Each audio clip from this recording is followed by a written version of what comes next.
Hi, Scorpio and Scorpio rising. Here is your horoscope for February 2025. I'm astrologer Joseph Anthony. All right, the year is moving right along. And this time of the year, we usually have the Sun and Mercury going through the fourth house, but we also have your ruler Pluto there. So lots of dynamics are probably taking place for many of you in this fourth house, which means home, feeling, foundation, real estate matters, the past, nostalgia, and anything to do with remodeling or revisiting family dynamics because of the Sun, Mercury, and now Pluto going through this fourth house. So this reading's for anyone who has a rising sign in Scorpio or has a sun sign in Scorpio. Again, it's very general overview because everyone's chart is completely different. Everyone's birthday is different. But the main theme this month is going to be this fifth house of love and creativity and children, speculation, having more fun.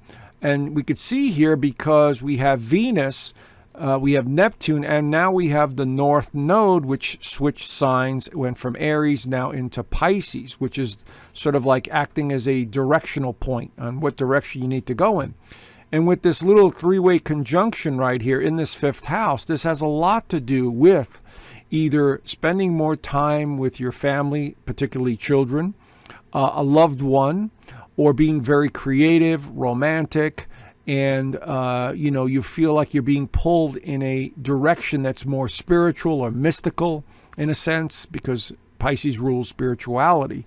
And so this could be very important for many of you, okay? So there's definitely a feeling of euphoria at times, either with your children or with maybe even a creative project, something that you're doing that you really feel excited about, that you need to really push forward with. So this month, we also have the outer planets also moving direct. Now, Uranus went direct last month, so it's starting to move out of your out of your seventh house. We also have Jupiter that's going to move direct this month. And finally, Mars is going to move direct this month towards the end of the month. So these are going to help motivate you forward into a new direction or change your thinking about something. But the primary focus is going to be on this fifth house. And the reason I also say that is because the Sun and Mercury will be leaving Aquarius and going into this fifth house. And the new moon at the end of the month will also highlight this fifth house. So lots of activity in this fifth house for many of you. All right, so let's dive in a little deeper and see what we could find here. So on February the 4th and 5th, Venus leaves Pisces and goes into the sixth house. Now, Aries is your co-ruler. Actually, Mars is your co-ruler. But Venus in Aries here in the sixth house has a lot to do with work and service and, being a little bit more focused on your daily routine, your health matters, your career. And so this is all about making money or focusing on well-being. In other words, exercising more or watching what you eat, or maybe even hiring a personal trainer, whatever it may be in your personal life. Now, the other thing that it could represent is, having to take care of someone else or pets in that matter, because the sixth house represents pets. But it's about service to others. And so Venus will spend an unusually long time in Aries this time because of its retrograde in March. March the 1st and 2nd, Venus goes retrograde. So it'll go so far that it'll stop, then it'll start moving backward again. So it'll spend about 2 months, in this sixth house. And then after it comes out of retrograde, which I believe is April the 14th or so, and then it'll move through this sign and then finally go into Taurus. But it'll spend an unusually long time in the sixth house. So things from the past relating to work and health matters may resurface, but it all starts this month as Venus makes its way through this sixth house. Okay, so nothing really overly concerned about, but you're going to feel the motivation increase when this happens. Now, at the same time, a few hours later, Jupiter begins its direct motion. Here it is in stationary position. It's in your 8th house of joint resources. This is the house of death and rebirth. This is a house of transformation, psychological transformation. And Jupiter has been in this sort of retrograde introspection mode for many of you. And now that it's moving direct, your focus now is once again on anything to do with investments, anything to do with psychic ability, anything to do with communication with other people and getting things cleared up. And so that's going to help out a lot. Okay, but it is a positive, especially at the beginning of the month when Mercury and the Sun are also making a connection as we get into the beginning of February. So there's something positive. Maybe you're buying a house, maybe you're remodeling, maybe there's something going on with expenditures around a family member. This is part of that equation that I'm seeing here. But this will help alleviate some of the stress when Jupiter moves direct.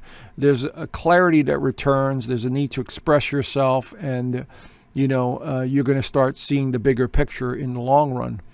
Now, the full moon this month on the 12th is going to be in Leo right here, and it's going to be at 24 degrees of Leo. So wherever that is in your actual birth chart, that's the area you want to look at.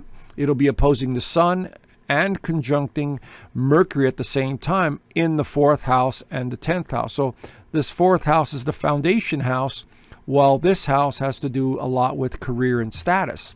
So maybe there's some dynamic changes happening within your life having to do with a relationship, feelings, emotions, real estate matters, because the 4th house represents that. But the full moon in the 10th house has a lot to do with career. So maybe being seen, being heard, something to do with a relationship with your child or children, for that matter, could be highlighted because Leo rules children. And so this could be getting a lot of attention from the higher ups, maybe meeting with very powerful, influential people or backers or financial people, depending on your career and everything. So this is going to be very important. Okay, so this full moon brings something to light, something to your awareness about a relationship, either with your job or current situation, and maybe a child, for instance. Okay, again, it depends on your own personal birth chart.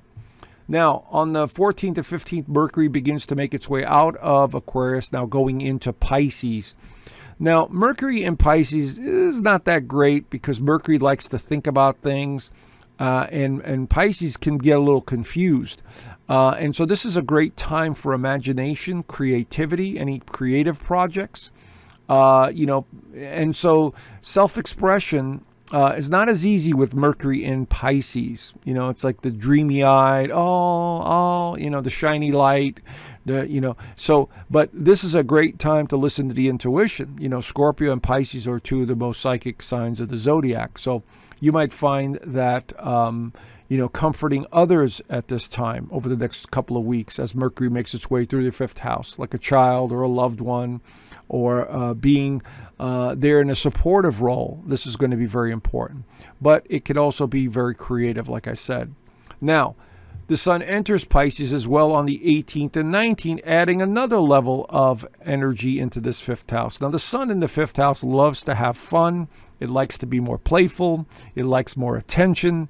And so as you can see here, once again, we have a pileup of planets in the 5th house. So it has a lot to do with your creativity. It has a lot to do with your love life. It has a lot to do with your love for your children. It has a lot to do with creative projects. So this is going to be very monumental here, after the 18th, as the Sun makes its way through here. And both the Sun and Mercury will continue, and they will conjunct Saturn, then conjunct Neptune, then conjunct the North Node, all happening in the next 30 days after the 18th. So big changes are coming in this area for many of you. So many of you are going to start new projects, new relationships, new dynamics, something creative, something new. And you're going to be involved in all of that. Okay, so this is going to be pretty big. Now, on the 24th, Mars, your co-ruler, starts to move direct in the 9th house. So things pertaining to traveling and exploring and learning and belief systems and, anything to do with the meaning of life now start to improve. Mars is our motivation. And as it moves direct, it absolutely will help us get motivated and get going. So now you can see here the outer planets are all moving direct, which should not slow us down anymore.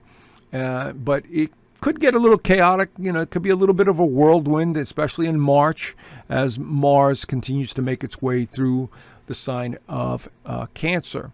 But this is definitely going to help you quite a bit and motivate you. And then speaking of help, the new moon in Pisces also on the 27th and 28th will highlight this 5th house.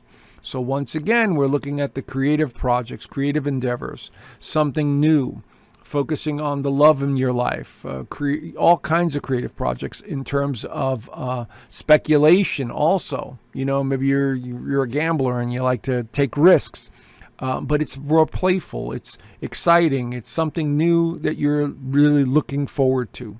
And so this could be very advantageous for many of you. Okay, so there's the general overview. If you want to learn more, I have an extended version of this monthly horoscope. And you could see that in my private community. There's a free 7-day trial, so there's no obligation. You can look around, see if you like it.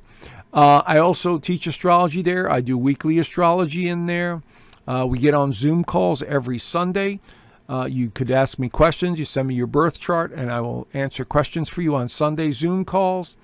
And there's a lot of great posts in the community and a lot of like-minded people that understand what's going on and want to learn and so on in the community. So consider joining. Anyway, I left the link down below. Okay, so have a great month, Scorpio, and I look forward to talking to you soon. Bye for now.